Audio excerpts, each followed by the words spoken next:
Os demais irmãos vão podendo abraçar aí durante a caminhada, em nome de Jesus. Querido, eu queria que você abrisse a sua Bíblia lá no Evangelho de João, capítulo 6. Evangelho de João, capítulo 6.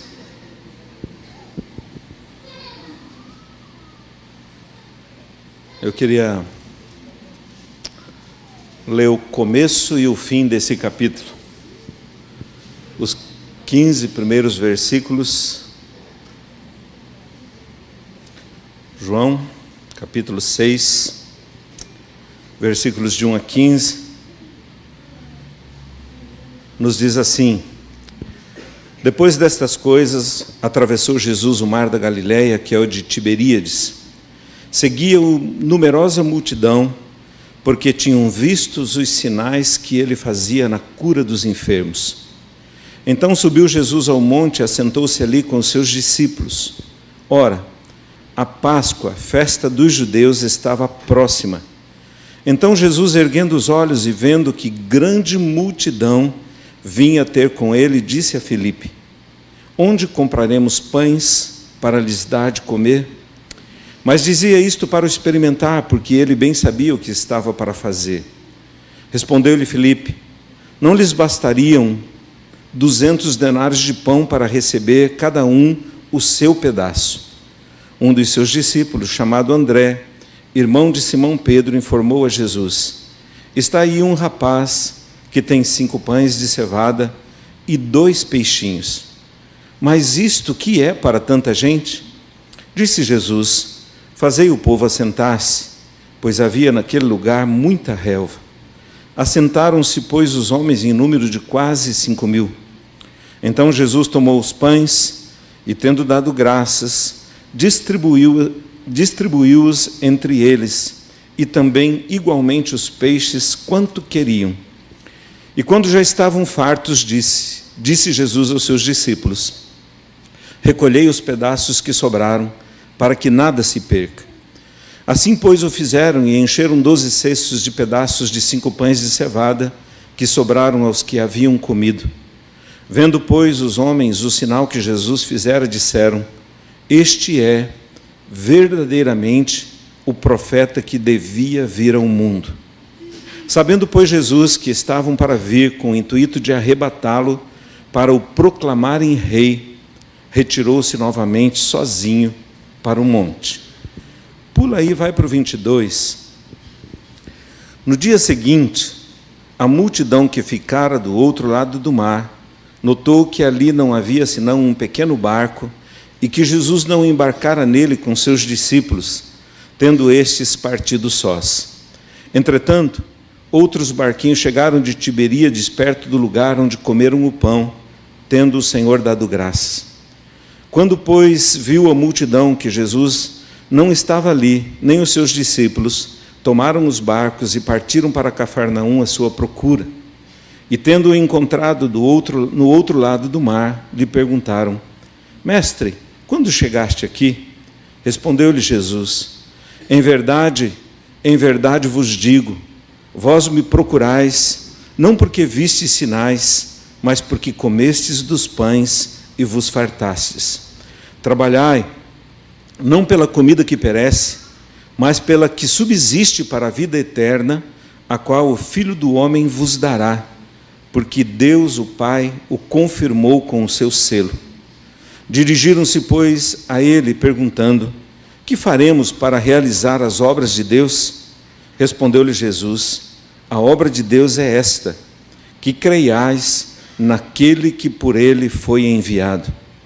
Então lhe disseram eles: Que sinal fazes para que o vejamos e creiamos em ti? Quais são os teus feitos?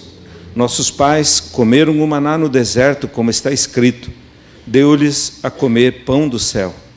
Replicou-lhe Jesus: em verdade vos digo, não foi Moisés quem vos deu o pão do céu.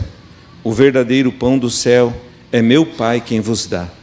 Porque o pão de Deus é o que desce do céu e dá vida ao mundo.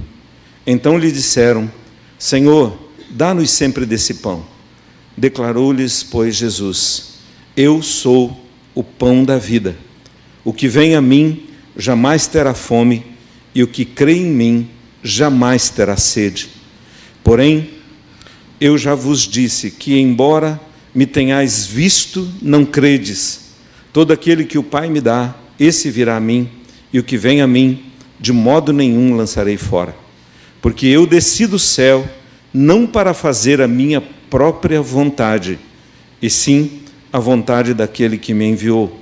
E a vontade de quem me enviou é esta, que nenhum eu perca de todos os que me deu, pelo contrário, eu ressuscitarei no último dia. De fato, a vontade de meu Pai é que todo homem que vir o Filho e nele crer tenha a vida eterna, e eu o ressuscitarei no último dia. De fato, a vontade de meu Pai é que todo homem que vir o Filho e nele crer tenha a vida eterna, e eu o ressuscitarei no último dia. Feche seus olhos um pouquinho, querido.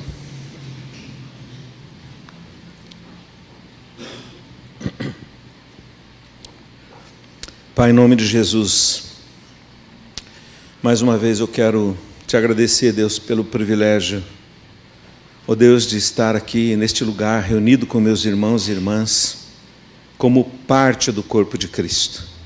Queremos te louvar, Pai querido, pela bênção de poder entoar louvores ao Senhor, pela bênção, Pai, de poder, ó Deus, trazer à memória, ó Deus, como fomos ministrados, ó Deus, na ceia do Senhor, pela bênção, Pai, ó Deus, de poder partilhar da Tua palavra, ó Deus, e receber da parte do Senhor aquilo que, ó Deus, nos instrui e nos conduz para a vida. Por isso, Pai, mais uma vez nós queremos te agradecer, porque cremos que o Senhor está nesse lugar. E cremos, Pai, que o Teu Espírito opera, ó Deus querido, em nossas vidas, trazendo-nos à memória, ó Deus, aquilo que é importante, ó Deus, para que nós possamos caminhar, ó Deus, segundo o Teu coração. Eu preciso do Teu Espírito, meus irmãos e irmãs precisam também, ó Deus, para que nós possamos falar, mas também ouvir. Então vem sobre nós, Pai, mais uma vez, ó Deus, e nos aperfeiçoe. Ó Deus, que enquanto a Tua palavra é compartilhada, o Senhor possa produzir vida, ó Deus, ao nosso coração, para que nós saiamos daqui desafiados, encorajados, ó Deus querido, buscando, ó Deus querido, ser cada vez mais parecidos contigo. Pai, no poder do Teu nome, eu oro, consagro a vida de meus irmãos e irmãs que estão aqui neste lugar, a vida daqueles que porventura nos acompanham, ó Deus, pelas redes, ó Deus, que o Teu Espírito esteja igualmente operando e falando, ó Deus, de uma forma profunda a cada um de nós, em nome de Jesus. Amém. O texto que nós acabamos de ler, querido, ao mesmo tempo que ele é um alento para as nossas vidas, nesse tempo em que nós estamos vivendo, ele também é uma palavra de encorajamento e de exortação, para que a gente possa verdadeiramente consagrar o nosso coração diante da presença do Senhor. Eu olho para esse texto, todas as vezes que eu olho para ele, eu me sinto particularmente desafiado em pelo menos 3 aspectos.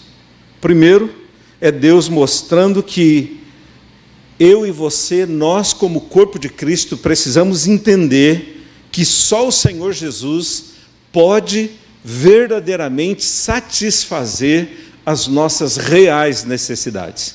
Quem já entendeu isso? Eu vou perguntar de novo. Quem já entendeu que só Jesus pode preencher, satisfazer as nossas reais necessidades? Levanta a mão aí se tiver coragem, diga assim: eu já entendi. Agora pergunta para a pessoa que está do teu lado: por que fica se batendo?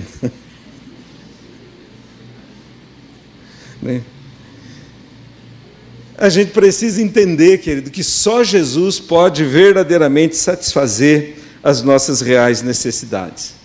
A segunda coisa que eu particularmente me sinto desafiado, é que o agir de Deus, ele não está limitado às minhas soluções, ele não está limitado, a ação de Deus, ela não está limitada às condições humanas. Nós temos um desejo no coração de ter o controle de todas as coisas.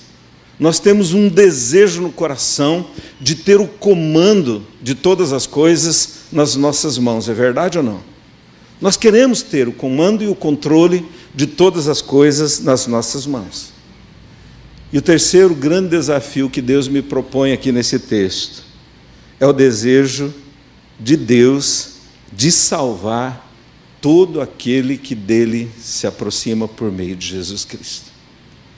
Deus quer salvar a humanidade. Deus quer resgatar a humanidade. Foi mais ou menos o que a Maiara compartilhou aqui no início do louvor. Agora, querido, voltando aqui para o texto.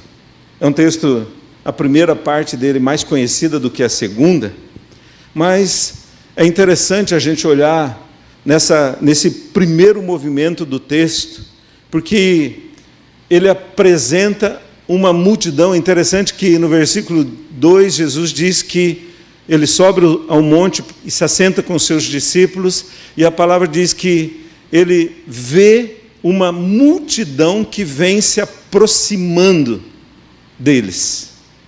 Jesus está lá no alto, junto com os discípulos, e ele percebe, ergue os olhos e percebe que uma multidão se aproxima para ter com ele. E ele declara que era uma multidão que tinha sido impactada pelos sinais, tinha sido movida pelos feitos de Deus. É como acontece muitas vezes hoje em dia, se descobre que Deus está fazendo um milagre em algum lugar, você corre para lá, né? Então essa multidão está se aproximando, e Jesus sobe ao monte, se assenta com os discípulos. Jesus olha para aquela multidão, e Jesus sabia que aquela multidão estava se aproximando, desprovida de qualquer tipo de recurso ou de alimento.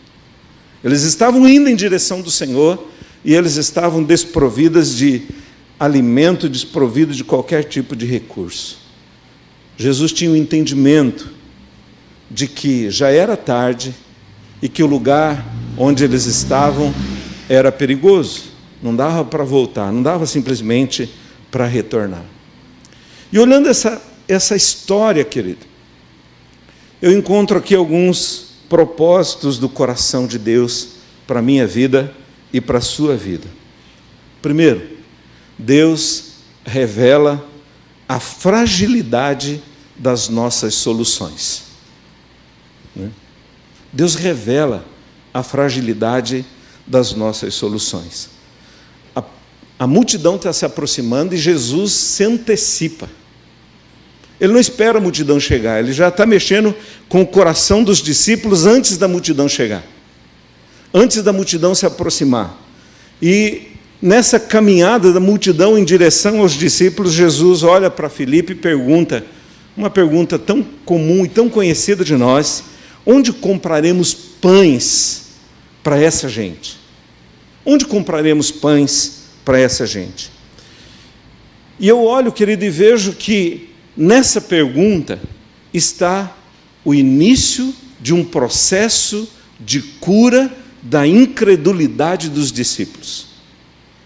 É uma pergunta que mexe com o coração dos discípulos.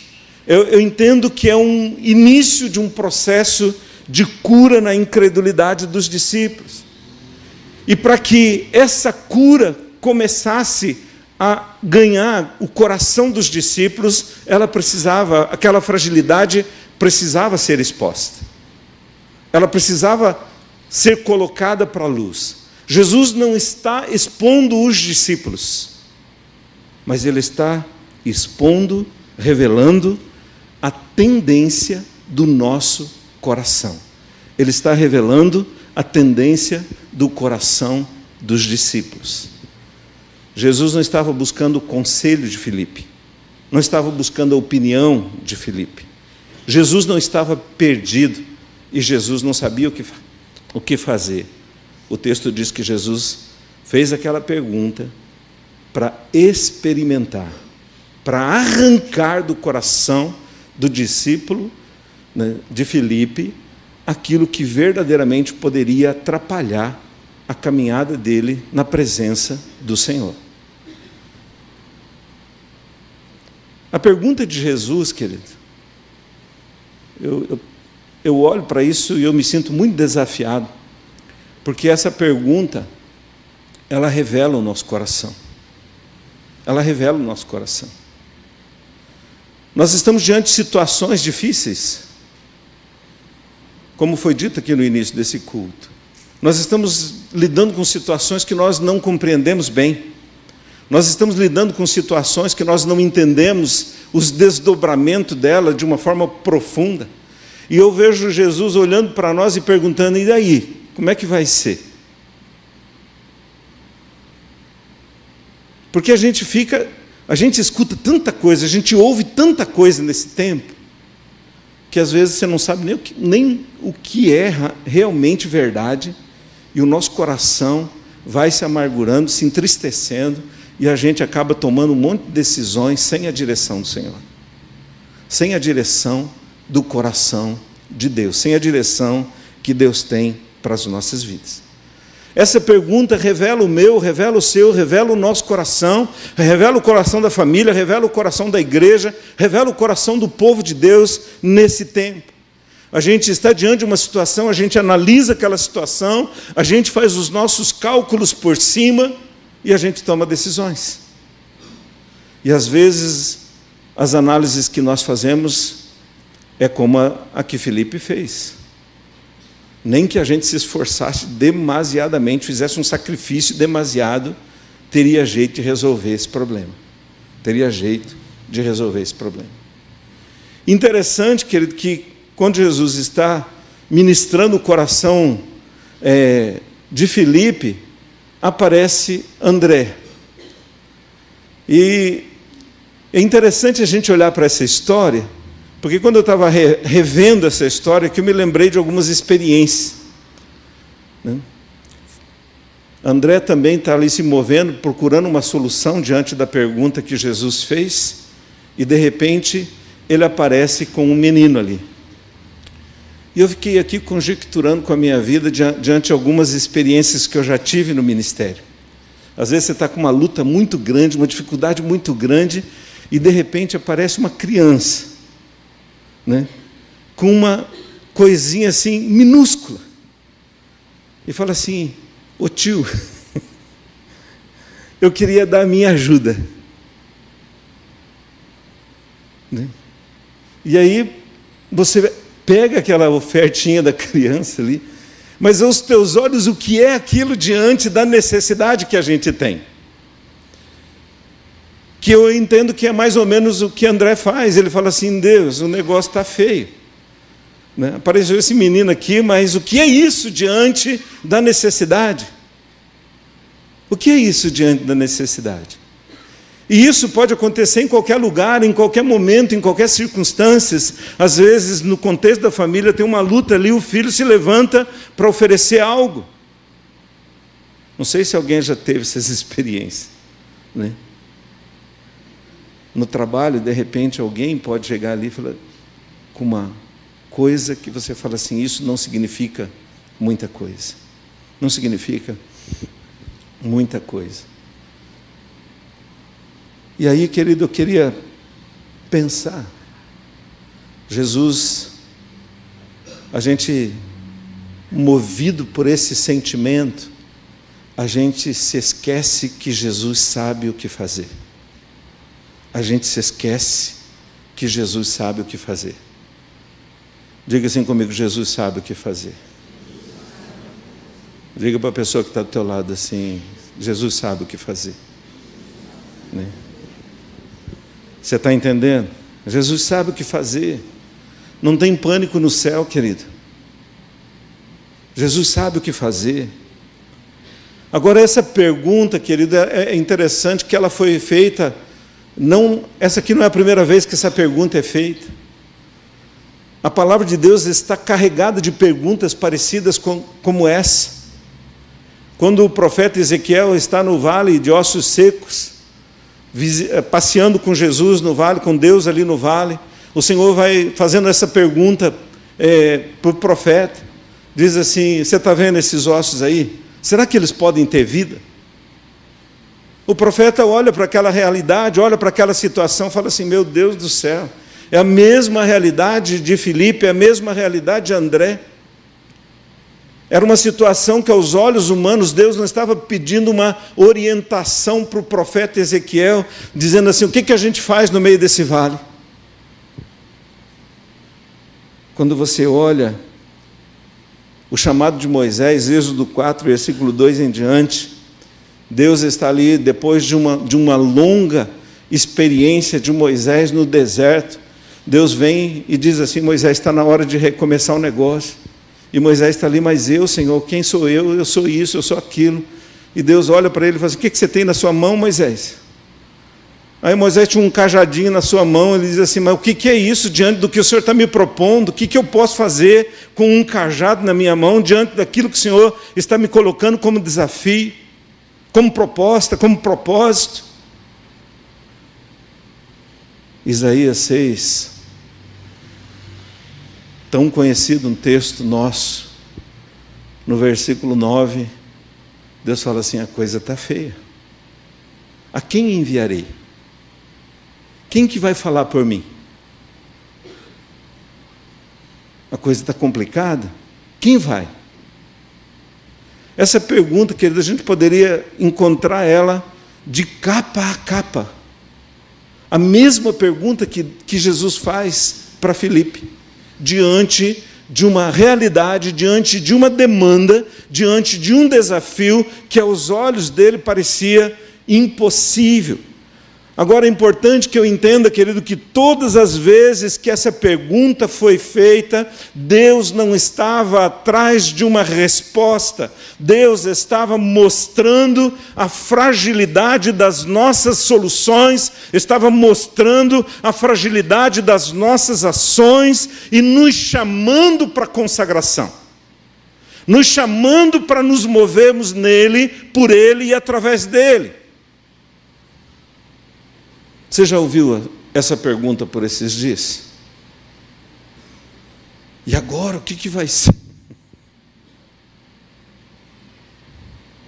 Como vai ser? O que podemos fazer? Você já ouviu essa pergunta no seu ambiente familiar? Você já ouviu essa pergunta, querido, no seu aspecto financeiro? Como? Como vai ser? Todas as vezes, querido, que essa pergunta foi feita, lembre-se, Deus não está pedindo a sua ajuda. Deus está te chamando para se render diante dele. Porque ele sabe o que quer fazer, ele sabe o que fazer, ele sabe como fazer. Ele sabe o que fazer e ele sabe como fazer. Amém, querido? Em nome de Jesus. Então, quando você escutar essa perguntinha, não é para você se assustar. Deus só está mostrando a fragilidade das nossas soluções. Porque a gente tem soluções. Tem ou não tem? Qualquer dificuldade que venha, a gente tem uma resposta, a gente tem uma solução, a gente tem uma ação que a gente quer fazer. Mas Deus está dizendo assim: querido, me escute, vem cá. Vamos junto aqui. Eu quero te ajudar. Eu quero te ajudar a compreender como nós podemos fazer. A segunda coisa, querido, que nós encontramos aqui é que o agir de Deus não está limitado às condições humanas. Não está limitado às condições humanas. É interessante que Jesus utiliza-se de pessoas para revelar a sua direção e solução. Aqui Deus usa o improvável. Um menino, Deus lança a mão de um menino. O versículo 8 e 9, como já falamos aqui, André se aproxima trazendo esse menino com o seu lanche.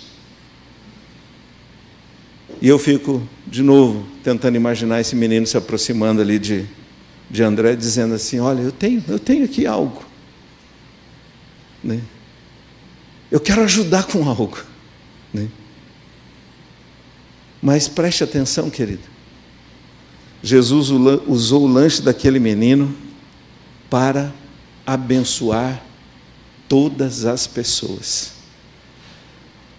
O improvável, que era o menino, a oferta improvável dele, abençoou uma multidão de pessoas.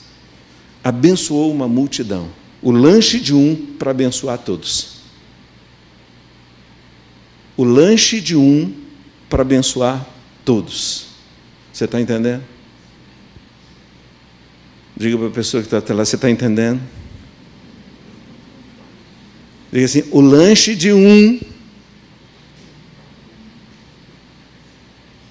ou em outras palavras, você consegue entender que aquilo que está na sua mão, por menor que seja, por insignificante que possa parecer aos teus olhos, quando colocado nas mãos do Senhor, pode ser transformado num instrumento para que todos sejam abençoados. Para que todos sejam abençoados.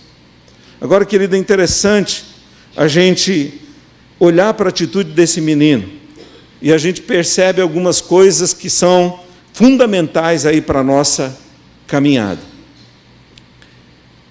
A entrega desse menino foi total. Diga assim, entrega total. O menino deu tudo para Jesus.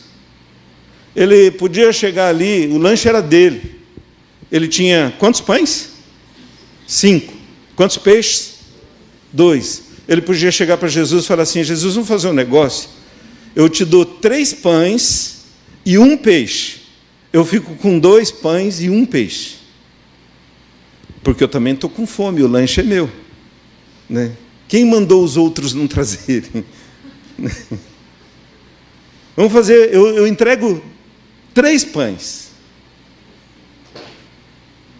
Será que a gente faz isso com Jesus, querido?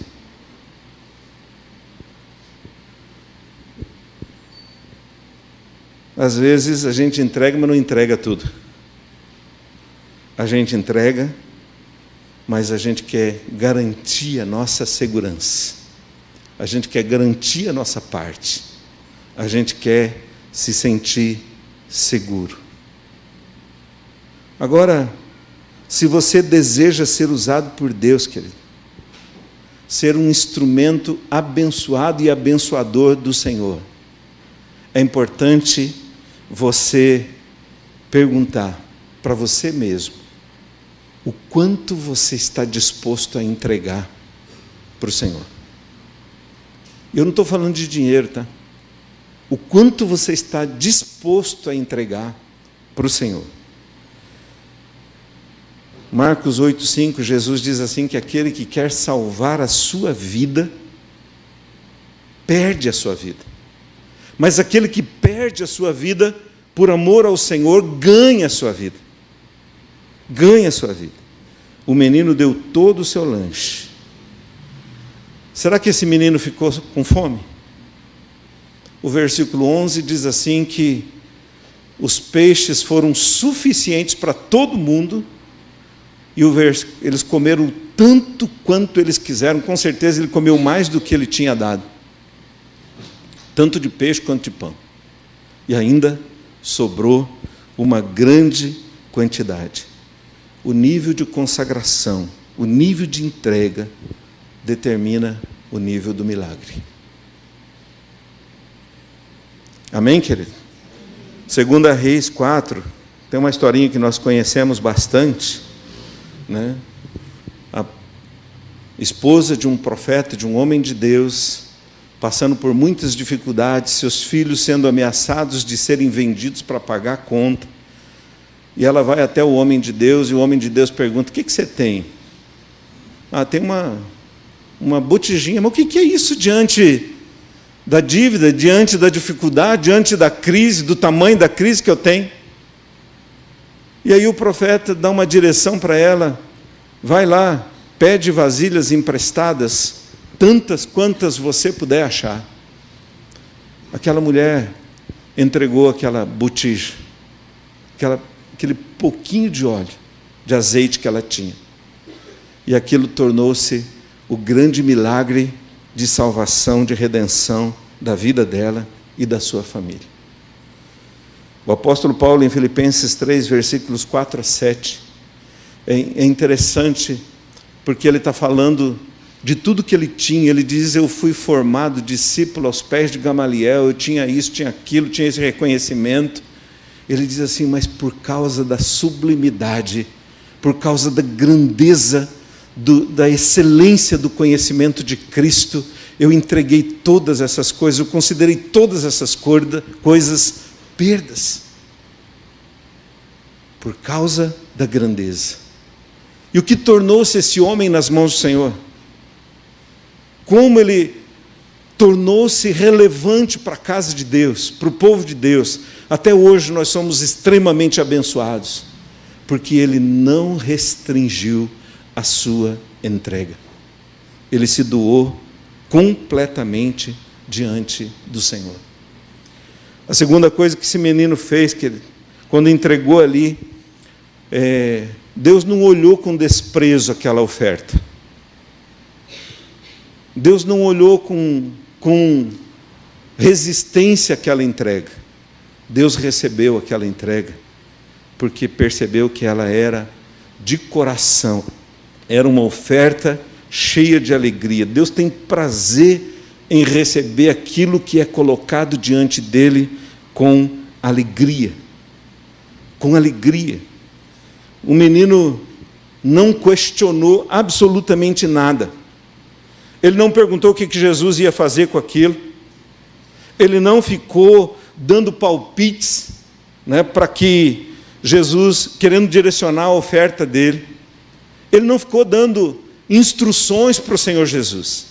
Às vezes nós fazemos algumas entregas para o Senhor, mas a gente quer junto com a entrega dar a direção para a entrega. Alguém aqui já entregou o filho para o Senhor Jesus? Já não. Mas daí a gente fica direcionando assim: olha, Senhor, eu estou entregando meu filho na sua mão. Se o Senhor levantar alguém para ligar para ele tal hora, tal momento, em tal circunstância, a gente ganha o menino.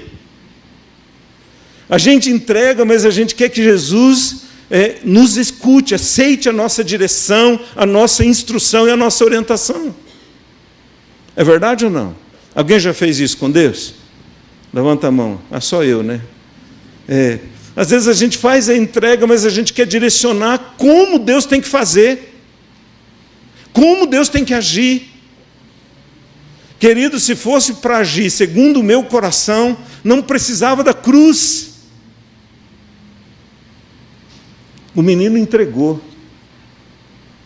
E ele não ficou perguntando: Senhor, o que o Senhor vai fazer? Como o Senhor vai fazer? Isso aqui serve para o Senhor? Ele entregou. Simplesmente entregou. O Senhor sabe o que fazer. Amém, querido?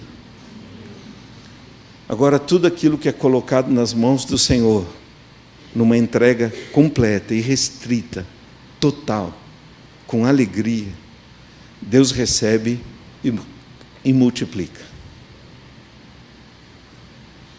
Eu vou repetir isso para dar uma chance para você dar um glória a Deus. Eu falei que tudo que é entregue nas mãos do Senhor, completamente, uma entrega total, irrestrita, com alegria, Deus multiplica. Deus multiplica. Deus multiplica. Não do jeito que você às vezes imagina. Eu fico olhando lá no livro de Marcos, capítulo 14, versículo 8 e 9, tem a história daquela mulher que vem e quebra o vaso de perfume aos pés de Jesus, um perfume preciosíssimo, a ponto de alguns ficarem indignados com a postura daquela mulher. E aí Jesus olha e fala assim: vocês não estão entendendo o que essa mulher está fazendo. Mas a história dessa mulher, o que ela está fazendo, o que ela realizou agora, vai ser contado por todo o tempo. Século após século, história vai ser contado. Nós estamos falando dela aqui de novo hoje. Um ato de uma entrega completa marca a história e abençoa vidas durante toda a trajetória até Jesus voltar. Uma entrega que você faça, querido, não cai no esquecimento. Ela marca a vida de pessoas. Ela escreve a história de Deus no coração de pessoas. Marcos 12, versículo 41, 44. Era um momento de ofertório, as pessoas trazendo grandes quantidades para o gasofilácio, e Jesus está ali só de olho. E aí aparece uma viúva, e entrega ali algumas moedinhas, talvez como o menino fez. Aí Jesus olha e fala assim: olha, ela deu mais do que todos os demais que ofertaram nesse lugar. E talvez as pessoas falem assim: mas como, Senhor? Ela só pôs umas moedinhas lá. Ele fala assim: os outros deram do que sobrou. Ela deu tudo que ela tinha. Tudo que ela tinha era aquelas moedinhas. E ela entregou tudo o que ela possuía. Embora uma quantidade insignificante, irrisória, né, está aí contando história para nós de como vale a pena uma entrega completa na presença do Senhor. E aqui é a história do menino, entregando o seu lanchinho, e Deus usando aquela oferta, aquela entrega, para abençoar uma multidão. Amados, a minha condição, ela não limita o poder de Deus. O que limita o poder de Deus é a minha incredulidade. A minha incredulidade é a dureza do coração. É o desejo de que Deus me sirva do jeito que eu penso, como eu penso. O chamado de Deus é que eu entregue tudo, com fé, com alegria, entregue nas mãos daquele que sabe o que fazer. Lá em Mateus 23, 23, Jesus reprova os fariseus, dizendo assim: vocês são fiéis nos dízimos, vocês são fiéis nessas coisas naturais, mas vocês têm negligenciado os elementos mais importantes da fé. Ele diz: deviam ser fiéis lá, sem negligenciar aqui. A gente precisa, querido, entregar. É muito mais do que cumprir alguns ritos e algumas regras. É um chamado para que a gente viva plenamente o propósito do coração de Deus para as nossas vidas. Amém, querido? A tua condição não limita o poder de Deus. Eu não sei qual é a sua condição, mas ela não é um fator determinante para Deus agir ou não agir. Deus te chama para uma entrega completa e irrestrita diante dele. O resto é com ele, ele sabe o que fazer. A última coisa que eu queria pensar com você nessa noite é o desejo de Deus. O versículo 40 diz assim: de fato, a vontade de meu Pai é que todo homem, e mulher também, é que todo homem que vir o Filho e nele crer, tenha a vida eterna. Todo homem que nele, todo homem que vir, que enxergar, ver o Filho e nele crer, tenha a vida eterna. Qual é a vontade de Deus? Qual é o propósito do coração de Deus? Você circula no meio de pessoas o tempo inteiro, eu circulo no meio de pessoas o tempo inteiro. Quantas vezes a gente pergunta para Deus: Deus, qual é o teu propósito para essas vidas com quem eu me relaciono? Se você fizer essa pergunta para Deus, qual vai ser a resposta? Qual vai ser a resposta? Qual é o desejo de Deus, querido? Todo movimento de Deus tem um propósito de salvação. Agora, antes do versículo 40, no versículo 22, Jesus revela um problema que muitas vezes impede que o propósito de Deus seja estabelecido. A partir do do verso 22, Jesus está revelando um problema. E aí ele fala que esse problema são os propósitos e as intenções equivocadas do meu coração. Intenções e propósitos equivocados do meu coração. Ele está dizendo assim: muitos me procuram pela razão errada. Tinha uma multidão seguindo Jesus, uma multidão correndo atrás de Jesus. E Jesus diz: muitos estão me procurando pelas razões erradas. Porque viram, e é interessante que ele fala assim, não era nem pelos sinais. Ele diz: comeram o pão e se fartaram. Né? Comeram o pão e se fartaram. Estão correndo atrás de mim agora por causa do pão. Por isso Jesus diz assim, no versículo 27, trabalhem não pela comida que perece, mas pela comida que permanece, a qual foi dada pelo Filho. Esses dias, alguém falou assim para mim aqui: pastor, a Bíblia vai ser proibida no Brasil. E eu falei assim: quem sabe vai ser o motivo pelo qual nós vamos dar o devido valor às Escrituras. Quando eu não tiver mais a liberdade de ler, quando não houver mais na minha casa, quando eu não encontrar mais para comprar, aí eu vou lá assim: meu Deus, que vontade de ler. Nós não precisamos esperar. Nós temos o pão da vida diante de nós. Nós temos livre acesso àquilo que o Senhor Jesus conquistou. Agora, qual é a minha prioridade, querido? Qual é a sua prioridade? Onde nós temos gastado o nosso tempo e o nosso coração? Deus deseja salvar e deseja lançar mão da minha vida, da sua vida, das nossas vidas, para que o propósito dele seja estabelecido. O propósito de salvação.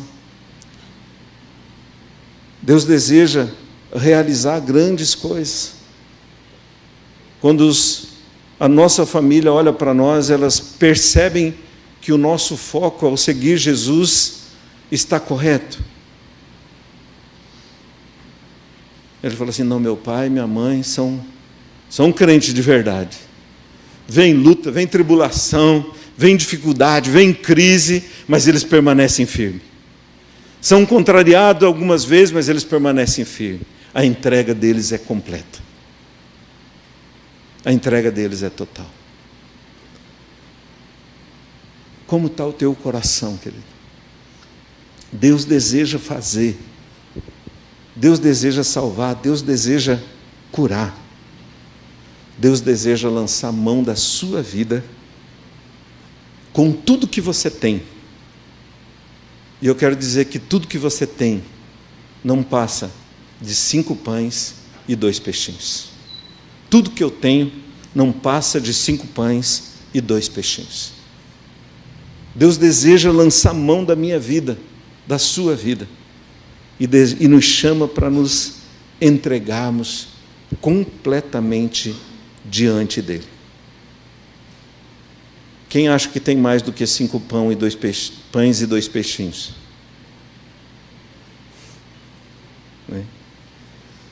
A gente precisa entender, querido, que tudo que nós possuímos não passa de 5 pães e 2 peixinhos. As minhas habilidades, os meus recursos, os meus sentimentos, a minha disposição, tudo não passa de 5 pães e 2 peixinhos. Não, pastor, eu tenho mais, então entrega mais. Né? Em outras palavras, Deus deseja salvar. Se os seus 5 pães e 2 peixinhos não forem consagrados a Deus, muitas pessoas que estão ao seu redor, que poderiam ser alcançados, não serão. Está entendendo? Deus deseja, querido, fazer algo poderosíssimo na sua vida e através da sua vida. Porque tem muita gente com fome e tem muita gente com sede. E Jesus diz assim: eu sou o pão da vida. Eu sou a água da vida. O que vem a mim jamais terá fome. E o que crê em mim jamais terá sede. Você quer ser um instrumento para que a fome e a sede das pessoas sejam saciadas? Em nome de Jesus? Então você precisa entregar para Deus os seus 5 pães e os seus 2 peixinhos. Amém, querido? Eu queria que você ficasse em pé um pouquinho.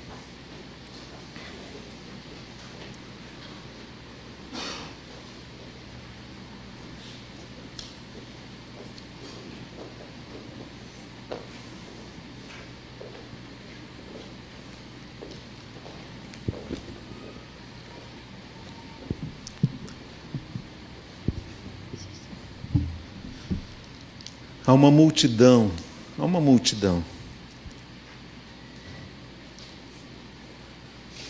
se aproximando de nós. Verdade ou não? Há uma multidão se aproximando. E Jesus está aqui olhando para nós assim, falando assim: ô filhão, como é que a gente vai fazer para saciar a fome desse povo aí?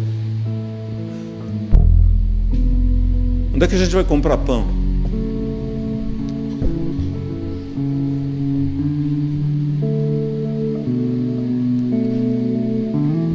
Mas Jesus não está atrás da minha solução nem da sua solução. Ele está me chamando para consagração, porque Ele sabe o que fazer. As pessoas que estão ao seu redor, na sua casa, na sua família, que ainda não têm a sua fome saciada, nem a sua sede saciada, Jesus está dizendo assim: entrega aqui seus 5 pães, entrega aí seus 2 peixinhos, mas entrega e não fica dando palpite para Jesus. Deixa Jesus agir. Mantenha a oração.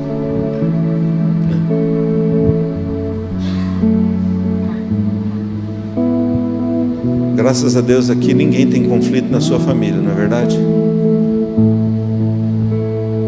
Mas vocês conhecem alguém que tem conflito na família, com certeza. E essas pessoas que vocês conhecem que têm conflito na família, quem é o responsável pelos conflitos?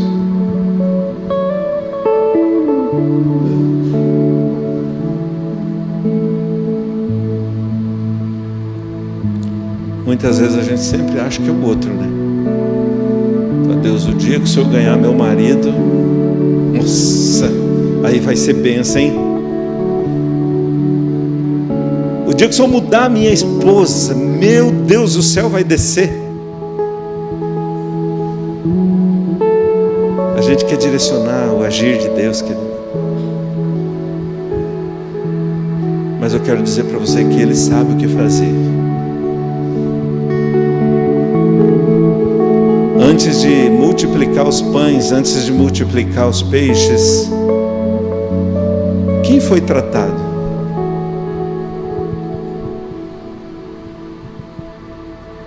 Felipe foi tratado ou não? André foi tratado? Deus trabalhou o coração deles para que eles pudessem crer. Deus quer tratar o meu e o seu coração para que a gente possa crer. Amém, querido? Em nome de Jesus. Em nome de Jesus.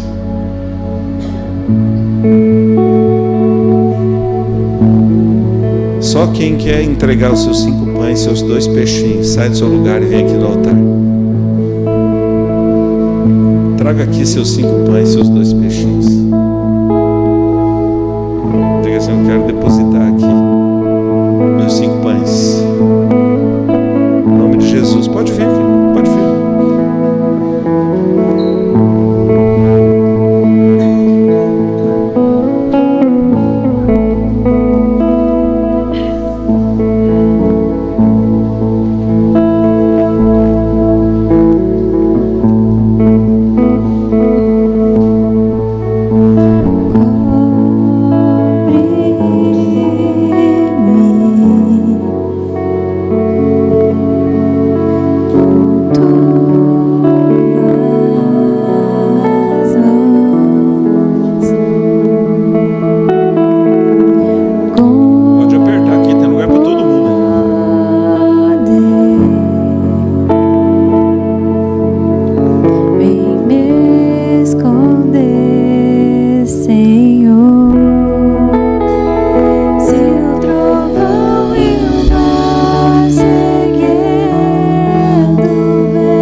Deus, eu não sei o que o Senhor vai fazer, eu estou entregando.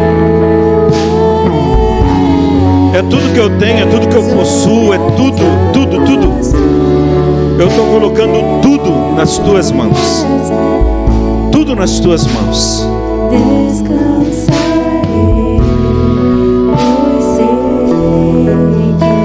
Seu ministério.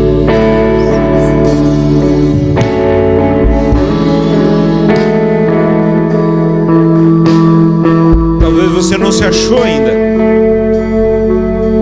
Diga para o Senhor: Deus, eu entrego nas tuas mãos.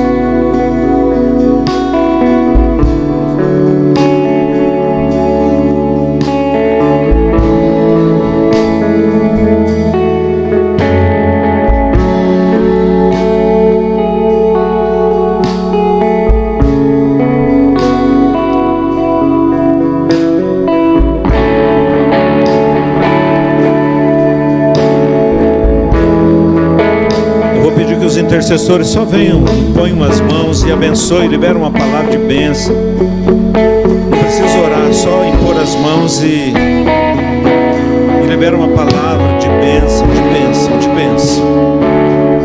de cura.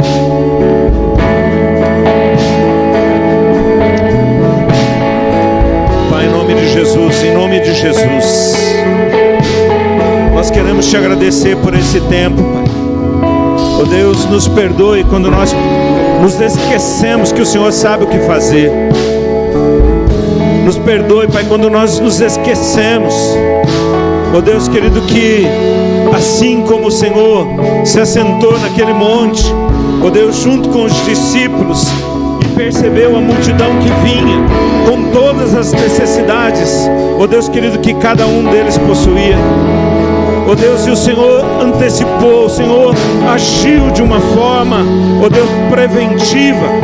Deus, em nome de Jesus, coloca a tua mão de poder e graça, oh Deus, sobre nossas vidas, sobre, oh Deus, cada coração, Pai.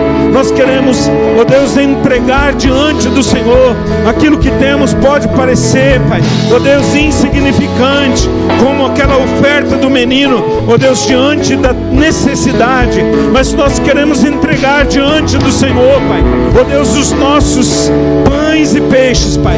Nós queremos fazer uma entrega total, Pai, ó Deus, dizendo: Senhor, é teu, ó Deus, e a partir do momento que está nas tuas mãos, é o Senhor quem sabe o que fazer, como fazer, é o Senhor quem tem, Pai, ó Deus, a direção, ó Deus, para aquilo que foi colocado nas tuas mãos. Ajuda-nos, Pai, a entender, Pai, ainda que o mar se levante, ainda que haja uma fúria, ó Deus, contra nós, ó Deus querido, Senhor, nos sustenta, nos levante, Pai querido, como atalaias do Senhor, Pai, ó Deus, como servos e servas consagrados nas tuas mãos, ó Deus, entendendo que o Senhor é tudo que nós precisamos, o Senhor é tudo que nós necessitamos, o Senhor, Pai, tem tudo que nós precisamos. Ajuda-nos a entender, Pai, que não são as nossas condições, ó Deus, que determinam, ó Deus, o teu agir, Pai. O Senhor tem poder e autoridade até mesmo para chamar a existência o que não existe. A tua palavra nos mostra isso, Pai. Ó Deus, que o Senhor tem o poder de chamar a existência o que não existe.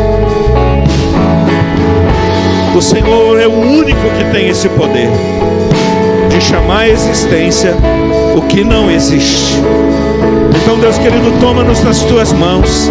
Entregamos as famílias, entregamos, Pai querido, a nossa nação, entregamos a nossa cidade, ó Deus querido, com todas, ó Deus querido, as palavras, ó Deus, que nós vemos, ouvimos, escutamos, ó Deus, todas as ações, nós entregamos nas tuas mãos e pedimos, Deus, rompe com todo o grilhão das trevas, rompe com todo grilhão, com todo engano, com toda sutileza, com toda mentira, ó Deus, que se aloja, ó Deus querido, não só no governo, Pai, ó Deus querido, não só nas instituições governamentais, mas quebra, ó Deus querido, todo engano do nosso coração, Pai, e leva-nos, Pai, ó Deus, a experimentar, ó Deus, de forma profunda, ó Deus, aquilo que é teu, aquilo que está nas tuas mãos, aquilo que está no teu coração, Pai.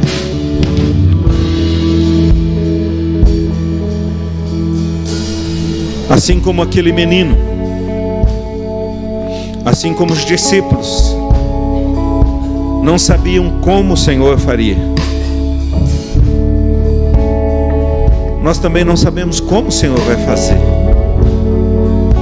mas eu sei, nós sabemos que o Senhor vai fazer, para que o teu propósito de salvação alcance cada coração. Foi para isso que o Senhor enviou o teu Filho.